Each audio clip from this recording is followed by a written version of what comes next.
it's Coach Dave here, and I'm here to give you a little lap guide for this week's time attack around Watkins Glen. What are the new tracks in ACC? I'm just sitting here in the safe setup, so no big deal. I just want to show you around the racetrack, give you an idea of how to drive fast and how to maximize this course. So we're just going to cruise around slowly now. I'll just give you an overview of the racetrack. It's fast and flowing, very similar to Spa. So you've got to carry speed through these corners, and the most difficult part about this track is the fact that you have to get on the power so early, oftentimes before you can even see the exits.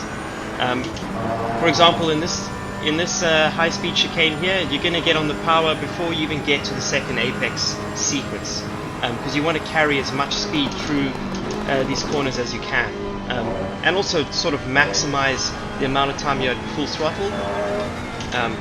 It makes this track super technical. Here's another corner where you're going to get on power quite early, and just trust that you sort of are on the right line, the right trajectory to exit at the right angle, so that you're not going to hit walls and so on.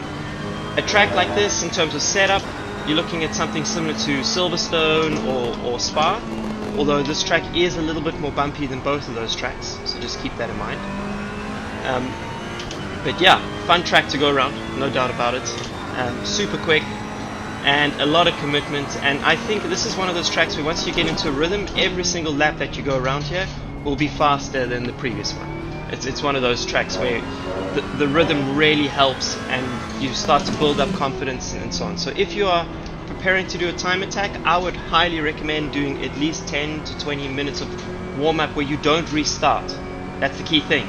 Get into a rhythm first before you go for your fast laps.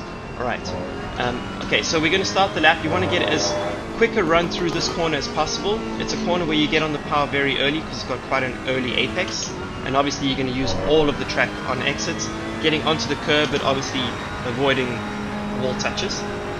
And then as we go down to turn 1, personal fastest lap, you're going to brake at these Fanatec boards here and turn in relatively early to try and get onto this curb. It's going to help with rotation.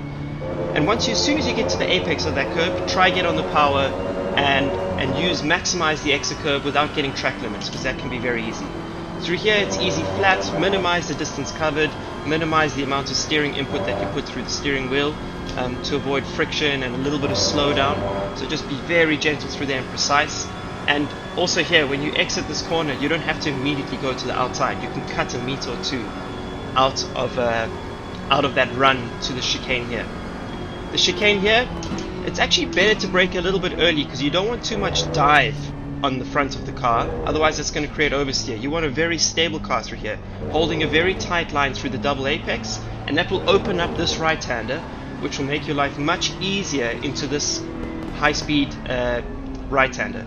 If you go too fast through the chicane, you're going to understeer through the final part of the sequence, and it's going to squeeze the line through here. Through this long corner, stay nice and close to the curb and get on the power as early as you can without the need to lift again through the corner. So make sure that when you get on the power, it's the last time you're going to be touching that throttle through that corner sequence. Get on early because you want to carry that speed down to this corner here. Also, tight line, but relatively speaking, a kind of late apex, and you get on the power now before you can see the exit. And you probably, if you're on the limit, you're going to touch a little bit of grass there. It's just how it's going to be. Alright, heading down to this next right-hander, you're going to brake into the corner, almost like a tiny little V-line. You can clip the apex here, you can run a little bit wide, but not too much, and then getting on the power again before you see the exit. That's what makes this track difficult. You've got to get on the power before you see the exit, and that's why rhythm helps, because you start to trust the car as you're getting on power earlier and earlier and earlier. The reason you're getting on the power so early is because the apexes are quite early. So you get a lot of rotation done before you actually reach the middle of the corner. The apex is quite early in that case. Braking this corner is actually a little bit downhill. Keep that in mind. It's not so clear in the sim.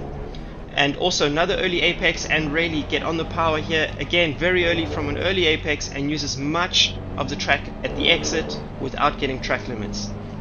Keep in mind that because that corner is downhill, you're going to brake a little bit earlier than what feels natural. This corner here is super technical. Also, another corner where you get on the power before you can see the exit. And if you get on the power at the wrong moment, there's a likelihood that you'll either get snap oversteer or understeer into the wall. So be very precise through there. Keep a nice tight line on entry. I find that if you try and do a late entry point, if you do a late entry, it's much easier to miss the apex.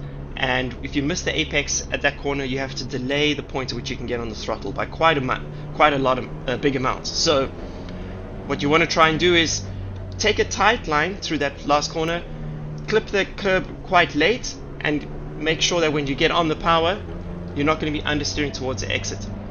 This corner here, another early apex, but you can use a lot of the track on the exit, so very high speed. And depending on the car, the reason I don't go through the gears is it will depend on the car that you use for this track. So that the gears are going to be up to you. I just want to give you an idea of the things you need to look out for.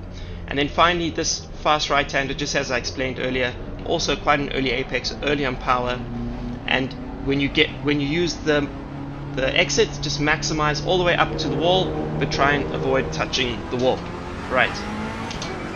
We'll just go through another lap one more time, just to cover things again. Again, turn one, relatively early turn in.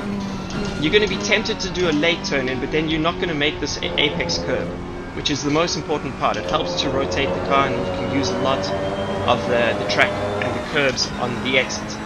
As you go through these sweeping turns here, just minimize the steering input, minimize the distance covered, get to the curb here and stay to the right as long as you can, just to cut off a meter there as we go out towards the exit. And then for the chicane here, it's better to brake early because you don't want the nose to dive too much. Use as much curb as you can, hugging this double left so that you open up the right-hander, which makes this long right here much easier. Staying close to the curb and getting on the power before you see the exit.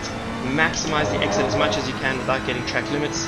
Immediately back to the right-hand side and braking into this long left, hugging the line, relatively late apex compared to the other corners, getting on power before you see the exit.